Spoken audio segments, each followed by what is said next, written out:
Thank you very much. And it is really great to return to Tallinn.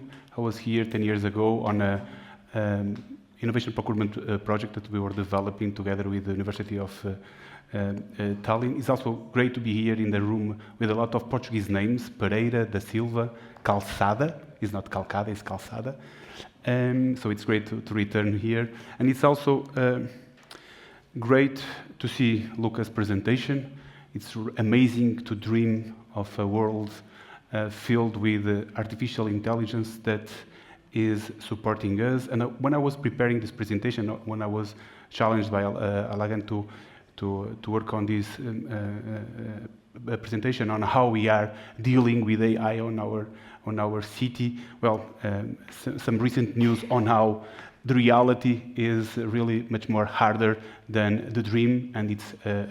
But I will come back to this right after a more detailed presentation on how we are moving forward in our digital strategy, which is key in our perspective to develop an AI impactful strategy. So I will start by a video. It's a 10 years old video that is kind of an inspiration for the work that we are doing in the city of Porto. It was done by a researcher at the University of Porto using data produced by our own infrastructure. For those who don't know the city of Porto is inside this blue line. For those who know Lisbon is downstairs, and Tallinn is somewhere around there. So, but why this is important? Because this video will show you how we are using data to translate how the city is kind of a urban, a living body. This is a video. I will send you the link if you want, but I will only get some images that will show, I think, that summarize perfectly how our idea of data feeding a digital view of our city.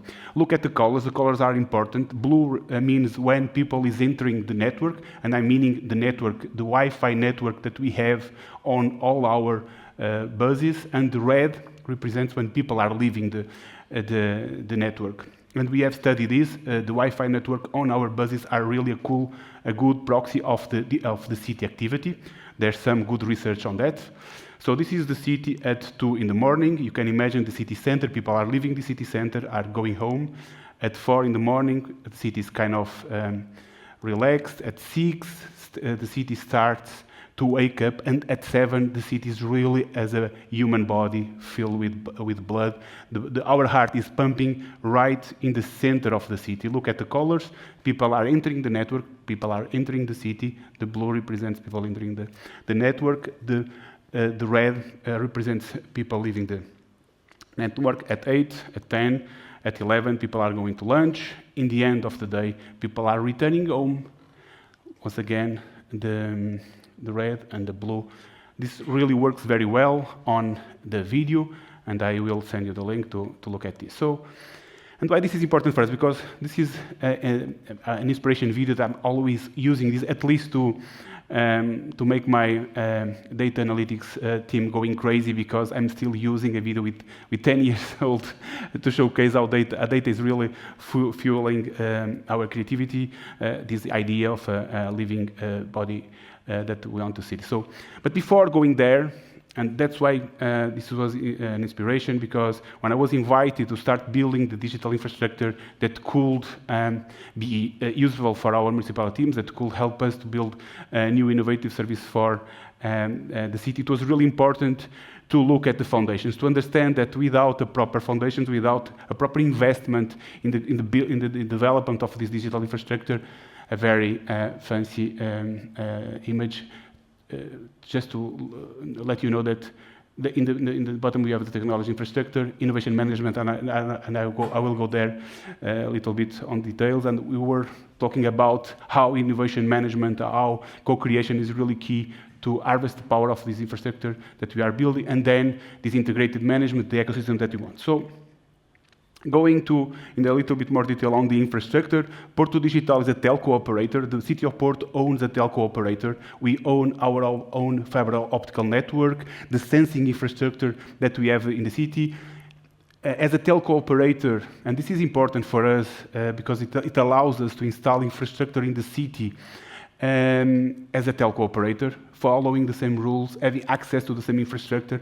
It allows us to do it in a very agile way, to install all these sensors across the city, from mobility sensors, CCTVs, and that graph there is really important because it shows, because we are a telco operator, we are providing free connectivity for all our citizens and for all visitors, but we are also feeding our infrastructure in all the data that we are collecting, and look at the increase of the traffic inside our network since 2023, when we have started a new phase in our infrastructure, when we are collecting more and more data. This is really important because the internet connectivity is more or less the same, but the percentage of the data that is moving around our infrastructure is really important, data that hopefully will feed our systems, will feed our AI strategy. One of our services is the Porto Free Wi-Fi network. It's not only providing connectivity, as we have shown in the beginning, it's also getting data from our users that will allow us to manage the infrastructure. As you can see here, the density of the network, the usage of the network, especially in the center of the city, is really increasing. This is an image from 2021, another image from 2023. It's very clear the density of the network that we have been built. So investing on an infrastructure, owning the infrastructure, owning the sensing network will allow us to get data that we hope will be key for developing the digital services, for developing our AI strategy. Moving forward, we have been talking about the technology infrastructure, but I also would like to talk about our urban platform, the operating system, where all the data is going and where all the data is being managed. So we have our own data centers. We are collecting all this data inside our urban platform. The Porto urban platform is a reference in Portugal and also in Europe. The Portuguese National Smart City Strategy was developed on top of our reference framework, completely open source, completely open. The reference framework was developed by us and is now being used all over the country. We have gathered more than 3 billion events processed in 2024, so it's really being fueled with a lot of data that we are gathering. Moving forward in the stack, here is where real value is being produced, okay?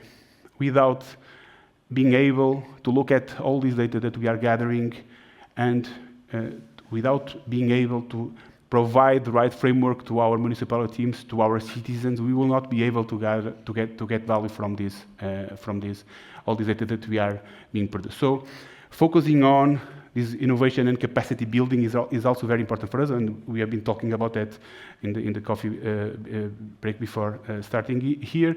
We have invested in promoting innovation and design services in our municipality teams, helping them understanding the true value of these digital tools, working on top of the infrastructure, developing pilots, creating services. We have also our own book, We have also a book that we have created and offered to all our municipality teams, a book that they are already using it on their daily activities. I will say that this is kind of the secret for helping the teams, pushing us, and not having our teams pushing them. So, because in the end, as I have mentioned, our idea is to have this integrated management or this integrated and intelligent management of the city that is being built on top of this digital infrastructure. As I've mentioned, urban platform, innovation management, and then the integrated and intelligent management. And what type of services are we deploying? Because in the end, this is quite cool for a presentation, but what matters in the end is if we are able to solve this kind of problems. This is a problem that happens in Lisbon, not in Porto, because we have our urban platform and our digital services. This is quite funny, especially when I'm doing this presentation in Lisbon. But I think that there are a lot of European cities and also American citizens cities like that are suffering this problem. We don't have this kind of problems because we develop a tool, we develop a system that is collecting all the data, real-time data from the e-scooters providers, and we have developed this tool using our innovation management methodologies, together with the teams, together with the providers, and fortunately for us, this is not a problem nowadays in Porto. Another example is a tool that we have developed for our environment monitoring teams that support them to look at the environmental data. They don't look at this. They look at these kind of examples. Okay, we had a huge fire across all over in Portugal in 2024. This is a satellite image that shows all the smoke that was being produced. So this is cool, having this kind of dashboards, but teams don't like dashboards. Teams like tools that solve real problems, and this was a real problem. Okay, this was a real problem. The city was really full with smoke, and thanks to the infrastructure that we were able to build, they were really able to track in real time what was happening in the city. Another example that we usually like to share is every time that there's an FC Porto match. And by the way, I'm a Benfica supporter, so I don't like this example. So, but every time there's a FC Porto match in the city, there's a.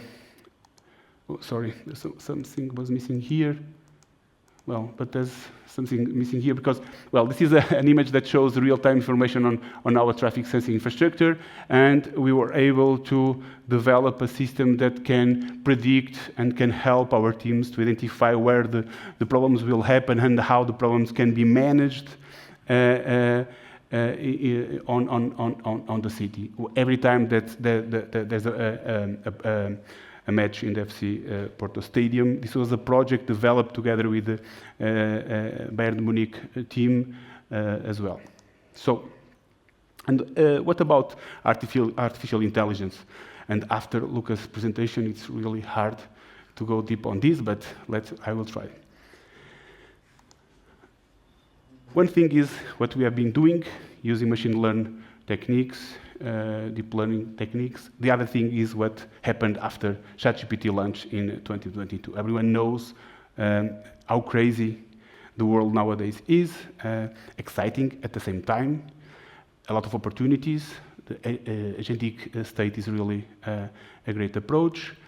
Everyone knows how ChatGPT completely outpace the internet development, but we cannot ignore these kind of problems. As a city manager, as a person responsible for developing services that try to solve daily problems in the city, this is the kind of problems that we need to avoid. Even Apple decided to cancel a project due to the problems that were being caused by the AI technology. Anthropic is trying to solve another issue. There's the MIT report that says that 95% of the generative AI pilots are failing. And even worse, we have this kind of problem. So using Sam Altman's own words, and you can see that he's really an intelligent guy, changing the way he's using the words since he launched ChatGPT in 2022, and we are in the bubble. Whoops. Something failed here, but sorry, because what I would like to highlight is that we are in the bubble nowadays, and according to Sam Altman's own words, we really need to be careful on how we are betting on the future of our digital infrastructures on the technology that is being now deployed. So, but the truth is that trust in AI systems remains a significant challenge, as I have shown, and I have shown in this example. This is a KPMG report. There is a strong demanding on regulation, so people are looking at the public sector asking for help, basically. But people are still using it. Everyone is using it. I've used it to revise my presentation. I've used it on a daily basis. Everyone on my team is using it.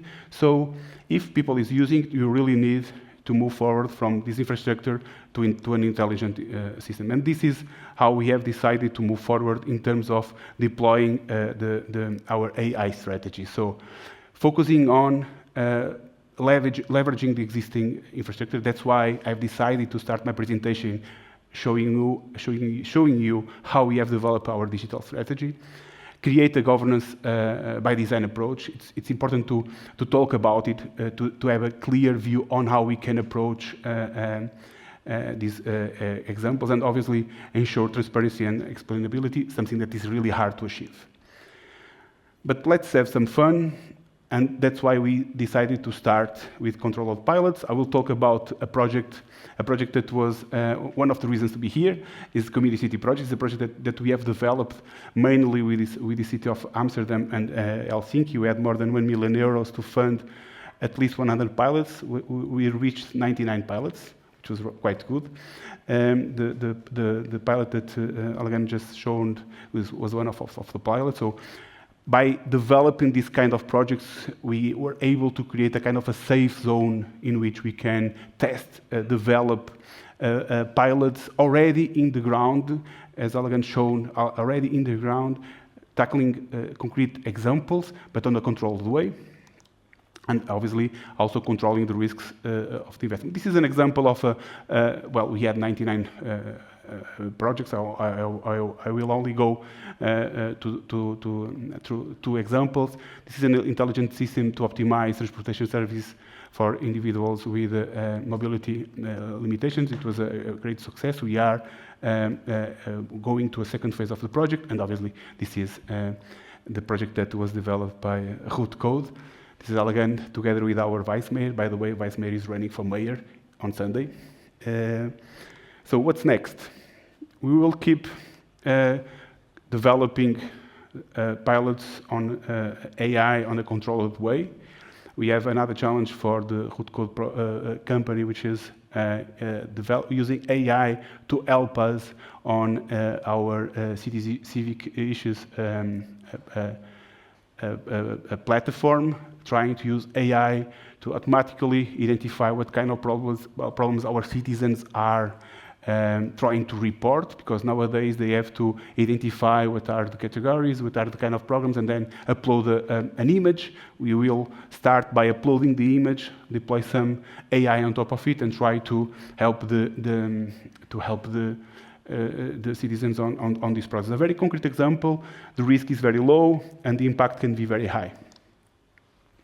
And finally, and this is key for us, and especially because we are talking with helping not only, as I've mentioned, our internal teams understanding the true value and the high risk that sometimes is related with using AI on an infrastructure like a city, but it's also very important to invest on helping our citizens understanding the true value of the technology that they have available. And we are now developing and building a literacy program that hopefully can reach not only all the citizens, but also the municipality and some entrepreneurs. So our goal is precisely to move from this infrastructure to intelligence, to a more inclusive, sustainable community. That's work that we are doing, and hopefully we can still work with some of you. Okay, thank you.